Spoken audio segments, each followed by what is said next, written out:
ত্রয়োদশ জাতীয় সংসদ নির্বাচনের পরে বসেনি এখন একটি সংসদীয় অধিবেশন, আর এর মধ্যে গুঞ্জন উঠেছে ক্ষমতাসীন দল কতদিন টিকবে ক্ষমতায়। গুঞ্জনটা যে একেবারে ফেলে দেওয়ার মতো নয়, তার কারণটা হচ্ছে আমেরিকার সাথে করা এক বাণিজ্য চুক্তি। আন্তর্জাতিক খেলোয়াড় ডক্টর মোহাম্মদ ইউনূস ক্ষমতা ছাড়া 3 দিন আগেই যেন তার ট্রাম্প কার্ডটা খেলে দিয়েছিলেন। অনেকটা যেন বুঝতে পেরেছিলেন দেশের প্রশাসন ঝুঁকে গেছে একদিকে, আর বিএনপি তলে তলে ভারতের কুলে উঠে গেছে। আর তাই তো সেই বাণিজ্য চুক্তি, আমেরিকার সাথে করা বাণিজ্য চুক্তি এখন ক্ষমতাসীন দলের গলার কাটা হয়ে দাঁড়িয়েছে।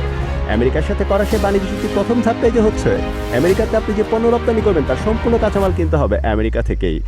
আর সম্পূর্ণ কাঁচামাল যখন আপনি আমেরিকা থেকে কিনবেন, তাহলে আপনি ভারত থেকে কি কিনবেন, তাহলে আপনি চীন থেকে কি কিনবেন। এখন ভারতকে তো আপনি কথা দিয়েছেন তার সাথে বাণিজ্য আপনি করবেন, মানে তার সাথে তার যে বিশাল অর্থনৈতিক বাজার এখানে আছে এতে কোনো প্রভাব পড়বে না। আমরা দেখতে পাচ্ছি ভারত থেকে আপনি পেঁয়াজ কিনছে, ভারত থেকে চাল আমদানি হচ্ছে, সবই হচ্ছে। বিদ্যুৎ রামপাল তাপ বিদ্যুৎ কেন্দ্রের এমডি হয়েছে ভারতীয় এক প্রকৌশলী রাজু রাজ পূজারি। তো এর মধ্যে দিয়ে বোঝা যায় বিএনপি সরকার তলে তলে কতটা ভারতের কুলে উঠে গিয়েছিল। আর চীন যে বিষয় থেকে 10 বছর এগিয়ে তার প্রমাণ চীন আবারও দিয়েছে। চীন অনেকটা রাগডাক না রেখে বলে দিল বাংলাদেশের সাথে চীনের যে বাণিজ্য চুক্তি তার মধ্যে কিছু কোনো পক্ষ আশা করি নাক গলাবে না, নাক তো অলরেডি গলিয়ে বসে আছে। আর চীন এটা হয়তো বুঝতে পেরেছিল জনাব তারেক রহমান সারা বিশ্ব করে কোনো ঋণ পাবেন না, ঋণের জন্য আমার কাছে আসতে হবে। আর এই জন্যই হয়তো আগেভাগেই কথাটা বলে মনে করিয়ে দিলেন জনাব তারেক রহমানকে। এখন তারেক সরকার দেশ চালাবে কি করে? বাংলাদেশের মতো একটা দেশে এক বছর টিকবে না বৈশ্বিক ঋণ ছাড়া। এখন ঋণের জন্য সে যাবে কোথায়? আমেরিকার কাছে ঋণের জন্য গেলে আমেরিকা বলবে আমার সাথে যে বাণিজ্য কাটতে আছে বাবা তুমি আগে ওইটা পূরণ করো। ভারত আপনাকে ঋণ দেবে, তবে সেভেন সিস্টার্সের সাথে ট্রানজিটের জন্য রেল লাইন অথবা রাস্তা তৈরির জন্য, এছাড়া ভারত আপনাকে আর কোথাও ঋণ দেবে না, কোনো প্রকল্পের জন্য ঋণ দেবে না। এখন আপনাকে ঋণের জন্য কোথায় যাবেন? মনে আছে তো শেখ হাসিনার শেষ সফর ছিল চীনে। সারা বিশ্ব ঘুরে যখন শেখ হাসিনা ঋণ পায় নাই তখন কিন্তু তাকে চীনেই যেতে হয়েছিল। জনাব তারেক রহমানকেও সারা বিশ্ব ঘুরে সে চীনেই যেতে হবে ঋণের জন্য। চীন সেই অপেক্ষাতেই বসে আছে এবং সেটা বুঝতে পেরে চীনের পররাষ্ট্র মন্ত্রণালয় থেকে বিবৃতিও দিয়ে দেওয়া হয়েছে বাংলাদেশের সাথে চীনের যে বাণিজ্য চুক্তি আছে তাতে যদি ঘাটতি ঘটে তাহলে তার পরিণতি সবাইকে ভোগ করতে হবে। এখন সবাইটা মানে আমেরিকা, বাংলাদেশ এবং ভারত, এটা সহজেই বোঝা যায়। এখন ভারত আর আমেরিকার তাতে তো কোনো ক্ষতি নেই, তাদের এই বাংলাদেশটা হচ্ছে তাদের একটা বিনিয়োগের ভূখণ্ড মাত্র। ভারত বাংলাদেশকে তাদের নিজেদের একটা লাভজনক অঙ্গরাজ্য বা লাভজনক একটা দেশ হিসেবেই মনে করে। আমি শেখ হাসিনার সময় অঙ্গরাজ্য মনে করতো, আর এখন একটা ভূখণ্ড বা স্বাধীন দেশ মনে করে হয়তো বা। তবে তারেক রহমান সরকার এখন ঋণ না পেলে বেশি দিন টিকবে না। আর তার উপর প্রবাসীদের 80% ভোট করেছিল জামায়াত ইসলাম। প্রবাসীরা অনেকটাই ক্ষিপ্ত, তাদের ধারণা নির্বাচনে হয়েছে সূক্ষ্ম কারচুপি বা ইলেকশন ইঞ্জিনিয়ারিং।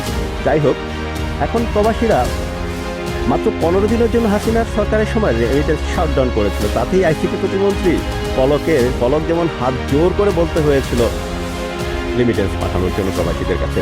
তো এখন যদি প্রবাসীরা 1 মাসের জন্য রেমিটেন্স বন্ধ করে দেয় তাহলে ছেড়ে দেবে কাঞ্জাবাতি ছাড়া আমার তারেক রহমানের আর যে কিছু বলার থাকবে না। এখন তলে তলে ভারতের কোলে ওঠার এটাই তো শাস্তি। তবে ডক্টর মোহাম্মদ ইউনূস তিনি যে আসলে একটা আন্তর্জাতিক মানের খেলোয়াড় এটা স্বীকার করতে আর কোনো কার্পণ্য আশা করি কেউ করবে না। আর ডক্টর মোহাম্মদ ইউনূস ভারতের কুল থেকে খানিকটা টেনে যে বিএনপিকে আমেরিকার কোলে উঠিয়েছে তার প্রমাণ হচ্ছে জাতীয় নিরাপত্তা উপদেষ্টা খলিলুর রহমানের পররাষ্ট্রমন্ত্রী পদে নিয়োগ। এই যে খলিলুর রহমানকে নিয়ে বিএনপি সারাক্ষণ তাকে সরিয়ে দাও এরকম প্রলাপ করতো, তাকে এখন পররাষ্ট্রমন্ত্রী করতে হচ্ছে। কেন? আমেরিকান কোটায়। কারণ আমেরিকার সাথে বিশাল এক বাণিজ্য চুক্তি হয়ে গেছে, তাদের তো একজন প্রতিনিধি লাগবে মন্ত্রিসভায়। আর সেই জন্যই চীন বিশাল খেটেছে। এবং চীনকে খেপিয়ে বেশি দিন টিকে থাকা যায় না, টিকে থাকতে পারবেন না, কারণ ঋণের জন্য আপনাকে সেই চীনেই যেতে হবে। চীন যদি আপনার কাছ থেকে মুখ ফিরিয়ে নেয়, ঋণ না দেয়, তাহলে জনাব তারেক রহমান দুঃখিত, আপনি 6 মাসও টিকবেন না।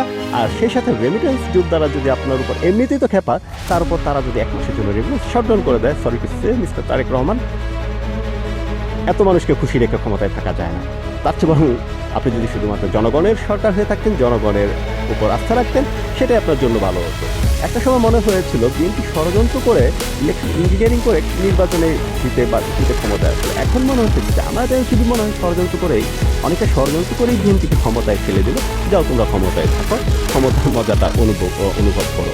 তবে এই স্বল্প সময়ের মধ্যেই বিএনপির অনেক নেতাকর্মীর মুখ কিন্তু মলিন হয়ে আসছে। এটি প্রমাণ হয় তার কতটা চাপে আছে। এত মানুষকে খুশি রেখে ক্ষমতায় থাকা যায় না জনাব তারেক রহমান।